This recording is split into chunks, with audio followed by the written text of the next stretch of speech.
Assalamualaikum warahmatullahi wabarakatuh. Kami dari kelompok 4 akan mempresentasikan materi Pusat Pertanggungjawaban Keuangan. Yang pertama, saya akan memperkenalkan anggota dari kelompok 4, yaitu pertama saya sendiri, Desi Purnama Putri, yang kedua, Vicky Durantul Makmuna, yang ketiga, Nafi Atul Ulya, yang keempat, Galuh Dwi Jayanti, yang kelima, Eva Cahyaningrum, yang keenam, Muhammad Alwi Asnan, yang terakhir, Wihan Narni. Yang pertama, saya akan membacakan mengenai keunggulan sistem pengendalian hasil keuangan. Sistem pengendalian hasil keuangan memiliki 3 komponen utama, yaitu 1. Pusat Pertanggungjawaban Keuangan, yang mendefinisikan pembagian akuntabilitas hasil keuangan dalam organisasi. Yang kedua, perencanaan dan sistem penganggaran, yang digunakan untuk sejumlah pengendalian yang berhubungan dengan tujuan, termasuk menentukan target kerja dan evaluasi kerja. Kemudian yang ketiga, kontrak insentif, yang mendefinisikan hubungan antara hasil dan berbagai imbalan. Keunggulan sistem pengendalian hasil keuangan. Beberapa alasan bagus menjelaskan tentang ubikuitas sistem pengendalian hasil dalam organisasi, yaitu 1. Tujuan keuangan merupakan tujuan kepenting dalam organisasi yang berorientasi laba. Yang kedua, pengukuran keuangan memberikan sebuah ringkasan pengukuran kinerja dengan menghitung semua efek dari seluruh insentif pada berbagai tingkat yang memungkinkan berbagai pasar, produk atau jasa, atau aktivitas dalam satu atau beberapa pengukuran. Yang terakhir, banyak pengukuran keuangan sudah relatif tepat dan objektif. Materi selanjutnya yaitu tipe pusat pertanggungjawaban keuangan. Pusat pertanggungjawaban keuangan adalah pusat tanggung jawab ketika tugas itu didefinisikan paling tidak dalam istilah khusus keuangan. Ada 4 tipe dasar dari pusat pertanggungjawaban, yaitu pusat investasi, pusat laba, pusat pendapatan, dan pusat biaya. Yang pertama, pusat investasi, yaitu pusat pertanggungjawaban yang dipegang oleh manajer yang bertanggung jawab baik untuk laporan laba rugi maupun laporan posisi keuangan line items yang dibuat untuk menghasilkan retun akuntansi atau laba dan investasi yang dibuat untuk menghasilkan retun tersebut. Yang kedua, pusat laba, yaitu pusat pertanggungjawaban ketika manajer bertanggung jawab pada beberapa pengukuran laba yang berbeda antara pendapatan yang dihasilkan dan biaya yang menghasilkan pendapatan tersebut.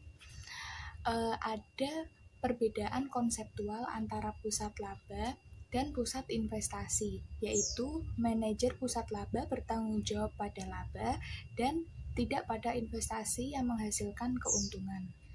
Selanjutnya, pusat pendapatan, yaitu pusat pertanggungjawaban ketika manajer bertanggung jawab untuk menghasilkan pendapatan sebagai pengukuran keuangan dari output.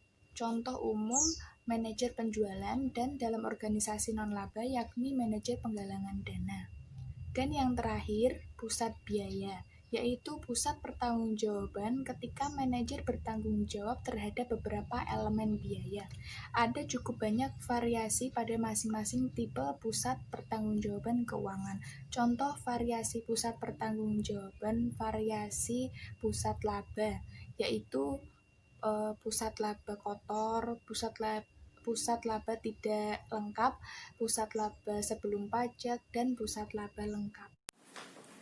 Pemilihan pusat pertanggungjawaban keuangan. 4 tipe pertanggungjawaban keuangan dapat dikonsentrasikan dalam sebuah hierarki yang mencerminkan luasnya pertanggungjawaban keuangan, atau sejumlah bagian laporan keuangan yang dipegang secara bertanggung jawab oleh manajer. Manajer pusat pendapatan dan biaya bertanggung jawab tidak hanya pada satu melainkan beberapa bagian dalam laporan laba rugi. Manajer pusat laba bertanggung jawab terhadap beberapa pendapatan dan beberapa bagian biaya. Manajer pusat investasi bertanggung jawab untuk pengukuran laba yang dikaitkan secara langsung terhadap kinerja pada bagian yang digambarkan dalam laporan posisi keuangan. Sebagian besar struktur pusat pertanggungjawaban keuangan perusahaan bertepatan dengan area kewenangan manajer.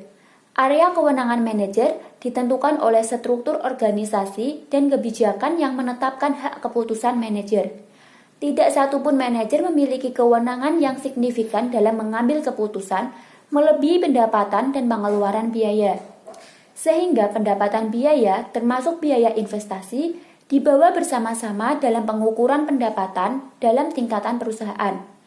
Sebuah strategi yang difokuskan pada penyediaan pelayanan konsumen yang sangat baik mungkin mendikte bahwa manajer dari pusat pertanggungjawaban bersama dengan konsumen, seperti dukungan konsumen, seharusnya menjadi tanggung jawab untuk pendapatan atau laba, karena manajer hanya berfokus pada biaya yang disebabkan oleh perilaku yang bertentangan dengan strategi perusahaan.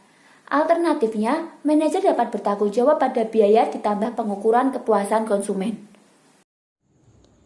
Masalah harga transfer. Ada beberapa tujuan harga transfer, diantaranya 1. Menyediakan sinyal ekonomik yang tepat, sehingga mampu mempengaruhi para manajer untuk membuat keputusan-keputusan ekonomik yang baik. 2. Harga transfer dan urutan pengukuran laba seharusnya menyediakan informasi yang berguna untuk mengevaluasi kinerja, baik untuk pusat laba maupun para manajernya. 3. Harga transfer dapat ditetapkan untuk memindahkan laba dengan sengaja antara entitas perusahaan atau lokasi. Tujuan ini berhubungan dengan usaha meminimalkan pajak. Alternatif harga transfer. Yang pertama, harga transfer berbasis pasar. Harga transfer berdasarkan harga pasar dipandang sebagai penentuan harga transfer yang paling independen. 2. Harga transfer biaya marginal. Ketika produk dan jasa perantara bertukar secara internal pada biaya marginal, kita akan mudah menentukan kontribusi total yang dihasilkan oleh produk dan jasa akhir untuk perusahaan secara keseluruhan. 3. Harga transfer biaya penuh. Perusahaan menggunakan metode penetapan harga transfer atas dasar biaya yang ditimbulkan oleh divisi penjual dalam memproduksi barang atau jasa. Penetapan harga transfer relatif lebih mudah diterapkan namun memiliki beberapa kekurangan. 4. Harga transfer yang dinegosiasi. Dalam ketiadaan harga, beberapa perusahaan memperkenalkan divisi-divisi dalam perusahaan yang berkepentingan dengan harga transfer untuk menegosiasikan harga transfer yang diinginkan. 5. Variasi. Peneliti telah menemukan beberapa variasi dari metode harga transfer. Beberapa variasi ini memiliki keuntungan tersendiri, meskipun terkadang jarang ada yang menggunakan. Contoh variasi ini ada 2, yaitu transfer at marginal cost plus a fixed lump sum fee. Dalam variasi ini, harga transfer dipatok pada biaya marginal dengan ditambah fee lump sum. Dual rate transfer price. Dalam variasi ini, pusat laba yang melakukan penjualan mencatat penjualannya sesuai harga pasar. Namun pusat laba pembeli membayar dengan harga sesuai biaya penuh atau biaya marginal. Penggunaan simultan beberapa metode harga transfer. Hampir tidak mungkin menggunakan dua metode harga transfer yang berbeda secara simultan dalam pembuatan keputusan dan tujuan evaluasi, karena manajer membuat keputusan dengan jelas terhadap apa yang akan dievaluasi. Trade-off biasanya merupakan hal yang tidak terelakkan.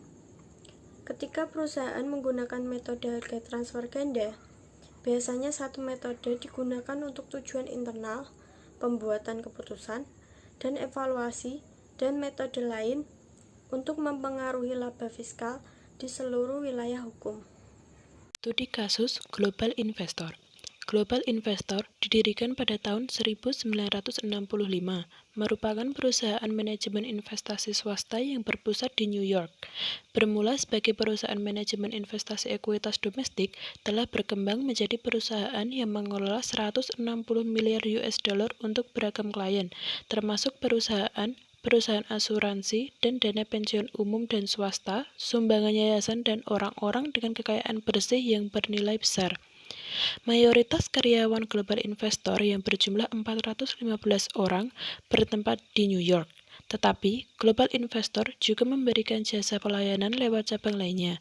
Anak cabang terbesar terletak di Tokyo dan London. 2 cabang lainnya terletak di Singapura dan San Francisco. Rangkaian masalah. Hoskin tidak setuju dengan perlakuan cabang Global Investor sebagai cost focus profit counter. Hoskin menyatakan bahwa profit yang dihasilkan tidak menggambarkan gambar sebenarnya dari performa cabang.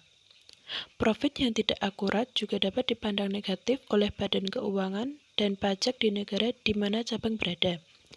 Gary Spencer, selaku CEO Global Investor, meminta Bob Mascola untuk membentuk komite untuk mengevaluasi situasi dan menelusuri kekhawatiran Hoskin mengenai regulasi pajak.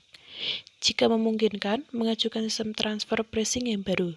Struktur transfer pricing model task force. Saya di sini akan melanjutkan rangkaian masalah dari Global Investor.